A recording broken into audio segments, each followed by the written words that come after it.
Iran के हमले से पूरी दुनिया में हलचल बढ़ गई है। ईरान ने कल रात 30 मिनट में 181 मिसाइलें इजरायल पर दागी। हालांकि इजरायल ने अपनी डिफेंस सिस्टम से सारे हमले नाकाम कर दिए। इजरायल ईरान ने एक दूसरे को धमकी दी है।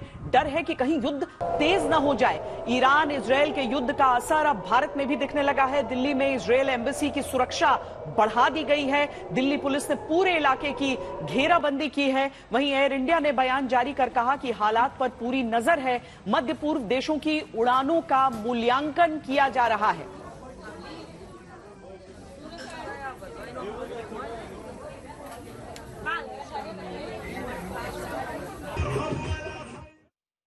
ईरान का हमला महायुद्ध की एक आहट है। इजरायल जवाब देने की बात कर रहा है तो ईरान किसी भी पागलपन पर गंभीर नतीजे की चेतावनी दे रहा है। तो क्या 30 मिनट में दागी गई 181 मिसाइलें दुनिया को जंग में झोंक देंगी?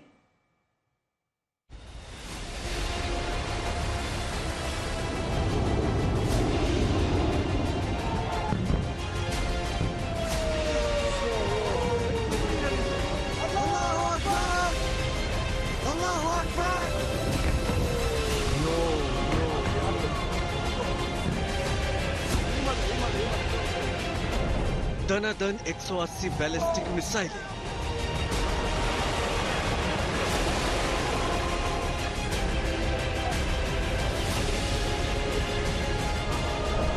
आसमान में मिसाइलों का बेड़ा।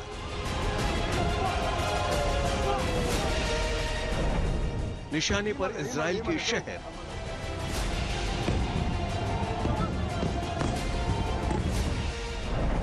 इजराइल ने कहा जवाब मिलेगा।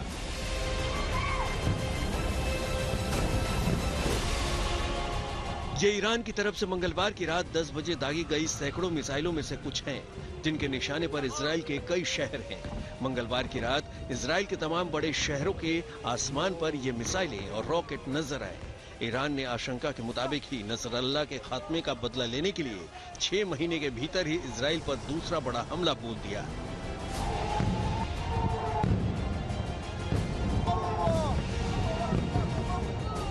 तेल अवीव और अश्कलोन समेत इजराइल के कई शहर निशाने पर थे। बैलिस्टिक मिसाइलों के साथ साथ ईरान ने क्रूज और ड्रोन मिसाइलें भी दागी। दर्जनों रॉकेट भी इजराइल को निशाना बनाकर दागे गए।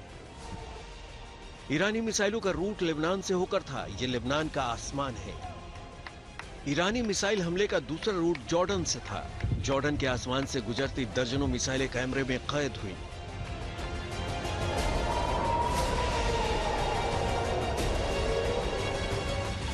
नुकसान कम हुआ, लेकिन यह हमला भीषण था।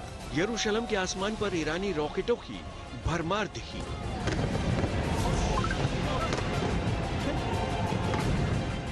इजराइल के शहरों में रह रहकर सायरन गूंजते रहे। हालांकि ईरान का मिशन सीक्रेट नहीं रह पाया। शाम 7 बजे अमेरिका ने कहा कि ईरान हमला करेगा। अमेरिका ने ईरान को चेताया कि ऐसा नहीं करे और रात 10 बजे ईरान ने हमला कर दिया। हमले के बाद इजराइल के शहरों में लोग बंकरों में भागे।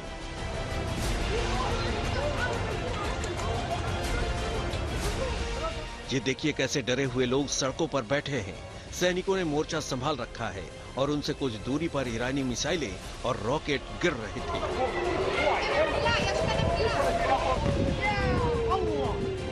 इजराइल पर ईरान के इस हमले में खास नुकसान नहीं हुआ, क्योंकि अमेरिका की मदद से इजराइल ने तमाम मिसाइलों को आयरन डोम सिस्टम के जरिए नाकाम कर दिया। लेकिन पूरे इजराइल में बजते सायरनों ने बता दिया कि ईरान का इरादा खतरनाक था।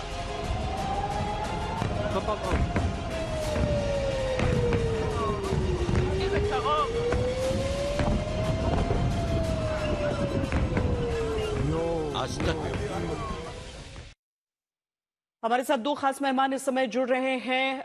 हमारे साथ लेफ्टिनेंट जनरल संजय कुलकर्णी जुड़ रहे हैं। हम सीधा उनके पास आपको लिए चलते हैं और ये जानते हैं कि जो तस्वीरें हम इस समय देख रहे हैं, जो तस्वीरें इजरायल से बीती रात आई जनरल कुलकर्णी, और उसके बाद ईरान की तरफ से धमकी, इजरायल की तरफ से पलटवार की बात, और अब यह भी सबसे लेटेस्ट सूचना है कि कई होस्टाइल एयरक्राफ्ट्स यानी कि वो फाइटर एयरक्राफ्ट्स इजरायल ने अपनी अपने एयर स्पेस में रिपोर्ट किए हैं, यानी कि बस समय की बात है कि यह बहुत अधिक एस्केलेट हो जाएगा।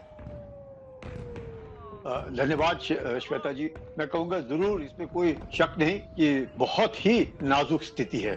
नाजुक इसलिए क्योंकि ईरान जो हम लोग सोच रहे थे नहीं करेगा, ईरान ने कर दिया।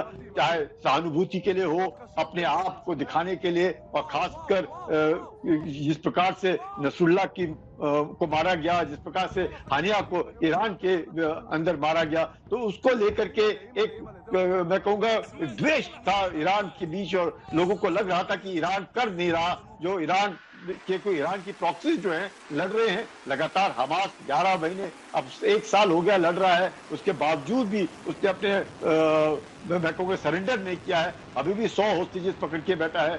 हिजबुल्लाह जो है लगातार जिस प्रकार से 7 अक्टूबर से मैं कहूँगा नॉर्दर्न इजराइल से 60 से 70 हजार इजरायलियों को पलायन करना पड़ा अपने ही देश के अंदर। चाहे सदर्न लेबनान में भी तकरीबन 1 लाख से ऊपर लोग इलाका छोड़ के चले गए, तो उधर भी हिजबुल्लाह दबाव कर रहा है, इधर हुदी भी कर रहा है। लेकिन कहीं ना कहीं ईरान जो है अपने प्रॉक्सीज के द्वारा ही कर रहा था, और अब जब ईरान ने कर दिखलाया है, लेकिन ईरान ने अपने मिसाइल 181 में तकरीबन 110 के आसपास बैलिस्टिक्स हैं, 30 के आसपास क्रूज मिसाइल्स हैं, 4-5 तरह के उन्होंने डाले हैं। लेकिन कहीं ना कहीं लगता है उन्होंने खबर दी थी, और 3 घंटे पहले इजराइल को इस बात का पता चल गया था अमेरिका के द्वारा भी और उनके इंटेलिजेंस के द्वारा भी कि ईरान इस तरह की हरकत कर रहा है, इसीलिए वहां पे नुकसान नहीं हुआ। नहीं तो टारगेट्स तो जरूर थे, और स्पेशली जो मिलिट्री टारगेट्स हैं उनको ईरान ने निशाना बनाया। पर उसके तुरंत बाद जिस प्रकार से बयान आया है ईरान से